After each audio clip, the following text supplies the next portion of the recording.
All right, let's talk about something that hits close to home for all of us, trying to stay safe in this wild digital world. It really can feel like you're constantly dodging online traps and tricks. So today, we're going to pull back the curtain and figure out how to navigate it all with a bit more confidence. This right here, this is a real story about a woman named Jessie. She was just trying to buy a supplement online. She thought she was paying around $30, but when she checked her account, she'd been charged over $160. It's just a perfect and kind of scary reminder that these scams aren't always some obvious blinking red light. They can be slick, they look real, and honestly, they can catch any of us off guard. But here's the good news. We've got a roadmap. First, we're going to dissect a modern scam to see how it works. Then, we'll build your scam spotting skills. After that, it's all about how to pay safely, how to build up your digital defenses for the long run, and finally, exactly what to do if things ever do go wrong. Okay, so first up, let's get into the mind of a scammer. It is so important to get this. Modern scams aren't just some kid in a basement playing a prank. No way. These are often really sophisticated, carefully planned operations built from the ground up to fool you. And you've got to see, this is a whole playbook they're running. It's a system. They start by creating a fake website that looks totally legit, sometimes even ripping off real company logos. Then, and this is clever, they actually pay to show up as the top result when you search online. The bait, an unbelievable price. And the final touch to make it all seem real? A whole bunch of fake, glowing 5-star reviews. And it's not just fake stores, They're getting sneakier.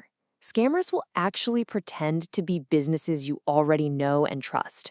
They'll send you an invoice that looks completely normal, except they've quietly swapped out the real bank details for their own.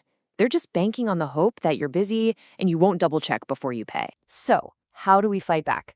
Well, this next part is all about your first line of defense. Because honestly, the best way to beat a scam is to see it coming a mile away. So what are those telltale signs? Those little red flags you should be looking for? Think of this as your instant scam check. Is that price just way too good to be true? Is there a big flashing countdown timer yelling, "Buy now"? Do all the reviews sound weirdly similar, like they were all posted on the same afternoon? Are there just a lot of typos? Can you even find a phone number, an address, or a returns policy? And this is a big one. Are they demanding that you pay with a bank transfer or gift cards? If you're nodding along to any of these, it's probably time to just close that window. Okay, here's a word you absolutely need to know: pretexting.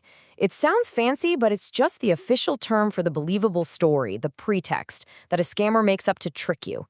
It's the lie they tell to get you to trust them, whether they're pretending to be from your bank, from the government, or even from the post office. And you've probably seen this one yourself, right?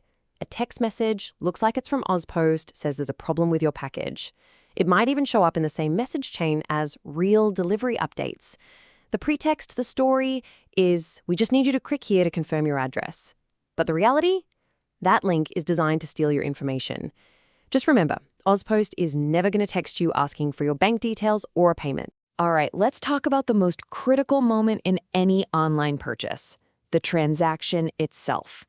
How you choose to pay can literally be the difference between getting your money back and waving it goodbye forever. Think of it this way. There are safe ways to pay, and then there are the ways scammers want you to pay. On the safe side, you've got credit cards, which have chargebacks, and PayPal, which has buyer protection.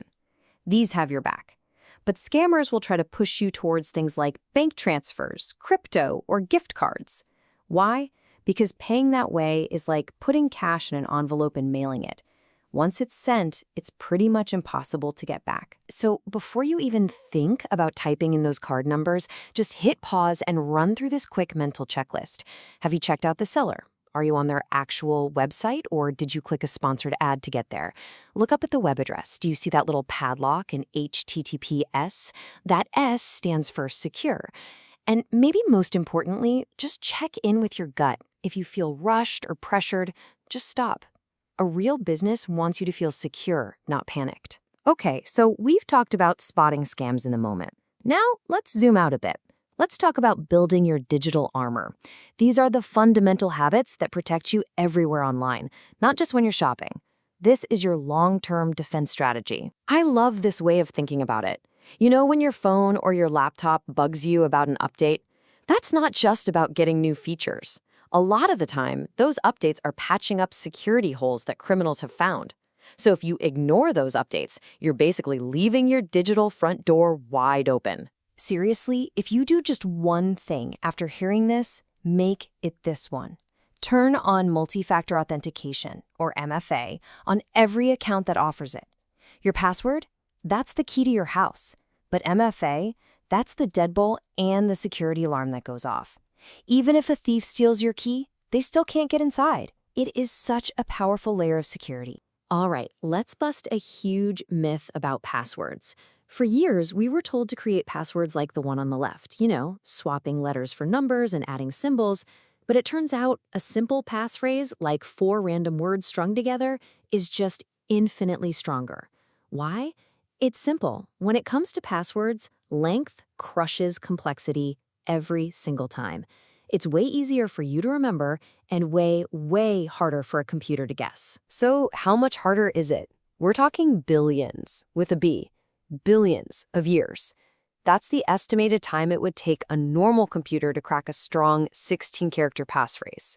That complicated 8-character password? Maybe just a few minutes. That's the difference.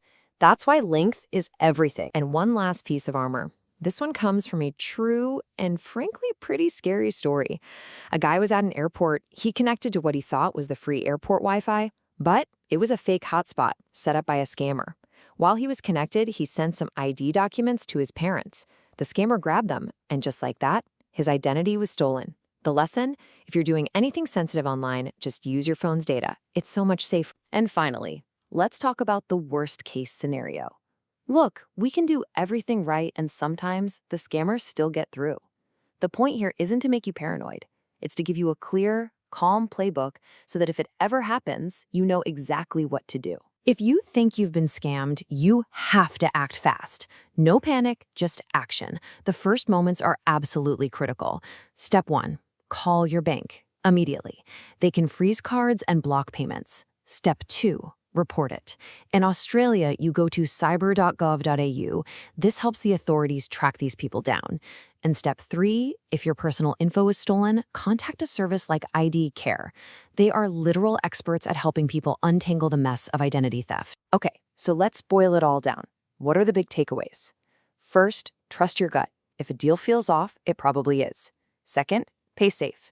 Use a credit card or PayPal. Third, get that digital alarm system, MFA, turned on everywhere. Fourth, build on crackable doors with long, random passphrases. And finally, remember the mantra. When in doubt, just stop, check, and be ready to reject. So I'll leave you with this one question. Knowing all this is great, but it's taking action that really matters. So what's the one thing you're going to do today? Are you going to go turn on MFA for your email? Are you going to finally change that old banking password to a strong passphrase? Just think of one small step you can take right now to make your digital world that much safer. Thanks for tuning in.